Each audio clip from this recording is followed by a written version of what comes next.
এই বইটা পেনফিল্ড থেকে যে নিয়ে আসা হয়েছে, আমার মনে হয় যে বইটা আমাদের সবার জন্য খুব জরুরি একটা বই এবং খুবই গুরুত্বপূর্ণ একটা বই, যেহেতু এই বিষয়টা সাধারণত আমাদের অনেকেরই মিসকনসেপশন রয়েছে এবং যেহেতু আমাদের মধ্যে এই বিষয়ে জ্ঞানের স্বল্পতা রয়েছে। আশা করি ইসলামী শাসন ব্যবস্থার এই যে সম্পর্কিত খেলাফত বইটা আমাদের উম্মতের জন্য অনেক উপকারী হবে ইনশাআল্লাহ। আসসালামু আলাইকুম রহমতুল্লাহ। আজকে আমি যে বইমেলাতে যে খিলাফা নামে যে বইটা দেখছি ইমরান রাহিম ভাইয়ের। আহ, খিলাফা অবশ্যই আমরা জানি যে ইসলামিক যে শাসন ব্যবস্থার একমাত্র যে একটা রূপ ইসলামিক শাসন ব্যবস্থার খিলাফা। সেই খিলাফা নিয়ে আসলে আমাদের মধ্যে অনেকেরই ভুল ধারণা রয়েছে, অনেকেরই মিসকনসেপশন রয়েছে এবং অনেকের ধারণা থাকলেও সেটা পূর্ণাঙ্গ নয়, সেটা আংশিক।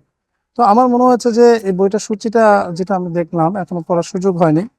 তো সেক্ষেত্রে এখানে ডিটেইলস খিলাফা নিয়ে অনেক সুন্দর অনেক কথাবার্তা রয়েছে এবং এর সামগ্রিক বিষয়গুলো খিলাফা, খলিফা নির্ধারণের পদ্ধতি এবং উজির, বাইতুল মাল, বিচার ব্যবস্থা থেকে শুরু করে অনেক অনেক সারি যে পরিভাষাগুলো সেগুলো এক্সপ্লেইন করা হয়েছে। আশা করি যে ইমরান রাহান ভাইয়ের এই বইটা পেনফিল্ড থেকে যে নিয়ে আসা হয়েছে, আমার মনে হয় যে বইটা আমাদের সবার জন্য খুব জরুরি একটা বই এবং খুবই গুরুত্বপূর্ণ একটা বই, যেহেতু এই বিষয়টা সাধারণত আমাদের অনেকেরই মিসকনসেপশন রয়েছে এবং যেহেতু আমাদের মধ্যে এই বিষয়ে জ্ঞানের স্বল্পতা রয়েছে।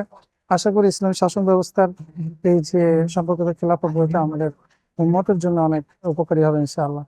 তো আমি আপনাদেরকে রিকোয়েস্ট করবো যে এই বইটা আপনারা কিনবেন, পড়বেন ইনশাআল্লাহ। আসসালামু আলাইকুম।